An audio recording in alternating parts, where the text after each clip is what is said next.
Ladies and gentlemen, welcome back to the analysis of YOLENO TV. I hope you're well from wherever you're watching this channel. I don't know how many of you have stumbled upon footages which are surfacing on the net, surfacing especially footages like the one surfacing on your screens. Those are very disturbing footages of a destruction that took place in Limuru. Funny enough is that in that destruction, RIGATHI was in attendance. So if you go online right now, you realize that there is a story that Gachagua's campus for safety after chaos during Kiambu burial.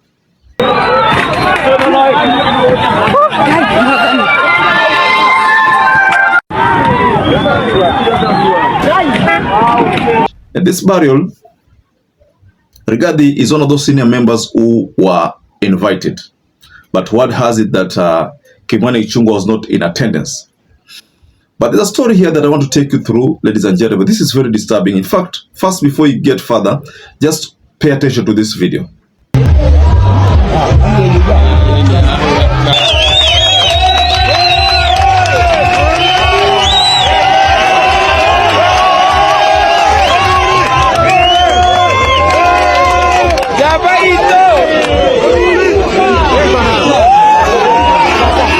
Very well, ladies and gentlemen. Also, there's a statement that has been shared by Kenyans.co.ke, that is a Twitter handle, X handle, that says, a vehicle is stormed and property destroyed after second Deputy Rigathi Gachagua is attacked at a burial in Limuru. So, just after that statement, there are pictures. You can see, just check those pictures. That is a Land Cruiser belonging to Rigathi Gachagua. It has been stormed. Look at those, the other picture of chairs on the floor. You know, these chairs have been turned upside down. So basically that is a scene. So I want to take you to this unfortunate incident. And there is also word that a politician, a senior politician in UDA is blamed for this kind of attack.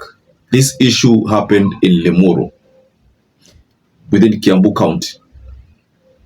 Now, before we get further on this analysis, ladies and gentlemen, kindly like this video. It's so important because that is the only YouTube shares our content. And by the way, I don't take that for granted. Your likes mean a lot to this channel. Subscribe to this channel if you're not subscribed before, and to existing subscribers, thank you so much for your support. This incident, however unfortunate it is, but it has some hidden agenda behind it. This is like the first time I'm seeing an incident of this type whereby chaos are seen. One would easily say this is political. A competitor maybe didn't want to have Rigathi Gachagua gain political mileage in his own area. So the big question is, who could this person be?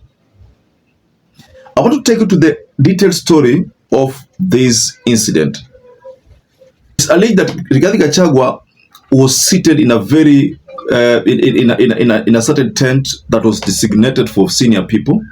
Then there was another tent. Now, leaders were actually giving speech in turns, Now, when it reached the time Rigathi Gachagua was supposed to issue a speech, that is when all hell broke loose.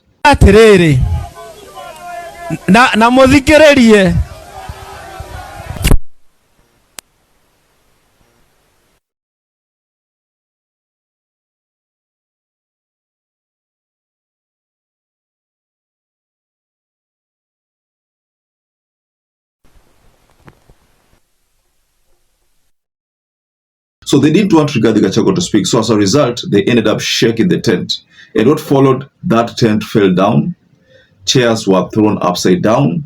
And again, vehicles were, the screens were vandalized. So that is really what transpired. So the big question, ladies and gentlemen, is who is behind this unfortunate scenario and why?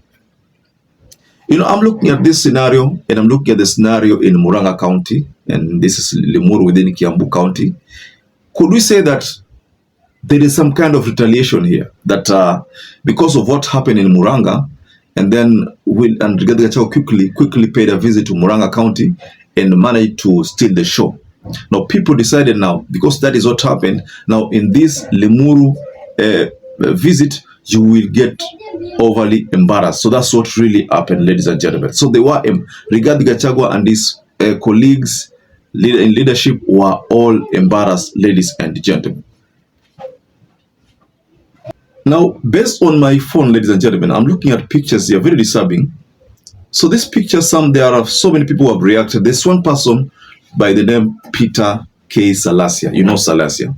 He says, the attack by goons in Limuru happens few days after former Deputy Rigathi Gachagua, says some unknown people are following him and he fears for his life. Well, that is what Peter K. Salasia said, and he said this is so shameful. It is shameful, by the way. What really happened there should be termed as a very shameful move. But there's somewhere here that someone is saying that Rigathi Gachagua's security were withdrawn again. Now this is happening days after that security had already been withdrawn again. Another reactor by the name Elisha Ongoya. Oh, this is Elisha Ongoya. He says, this is Rigathi Gachagua vehicle after being attacked by state-sponsored goons in Limuru. This is the biggest shame of this regime. Okay. Cyprian Nyakundi says, former Deputy Rigathi Gachagua forced to scamper for safety after his motorcade is attacked in Limuru. There's another person here by the name Andrea Michael. He says, this is Rigathi Gachagua's vehicle after being attacked by state-sponsored goons in Limuru. This is the biggest shame of this regime, okay? Now, this is a bit shameful. Just like I said, Limuru has been put to shame by this kind of attack. So who could be behind Rigathi Gachagua's attack? Who do you think is behind Rigathi Gachagua's attack? Someone is talking about Ichung'wah. Of course, Ichung'wah, because we know Ichung'wah has been one of those people who criticize Rigathi Gachagua time again. But that cannot mean that he's the one who sponsored those goons. Someone else could have done that. I don't know, but there is someone here who talked about goons being sponsored by him, by Ichung'wah. Some are also saying that Rigathi Gachagua sponsored this goon so that the goons can attack him.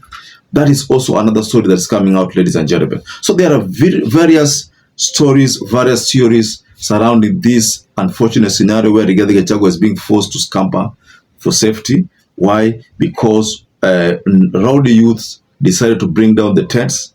Rowdy youth decided to stone the vehicles. All of this were done so that Rigathi Gachagua cannot speak. Of course, it was his turn to speak. It was his turn to speak. Yes, that's what we know. But because of this happening, he could not speak, ladies and gentlemen. So what do you make of this latest development? This is a big shame, but this is what happened.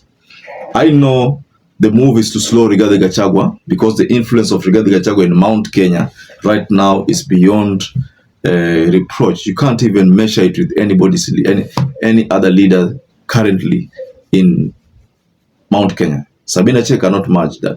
Ichung'wah can't match. Deni Nyoro cannot match that. Nobody can. Kindiki cannot match the strength, the political strength of Rigathi Gachagua in Mount Kenya. Right now, he has so much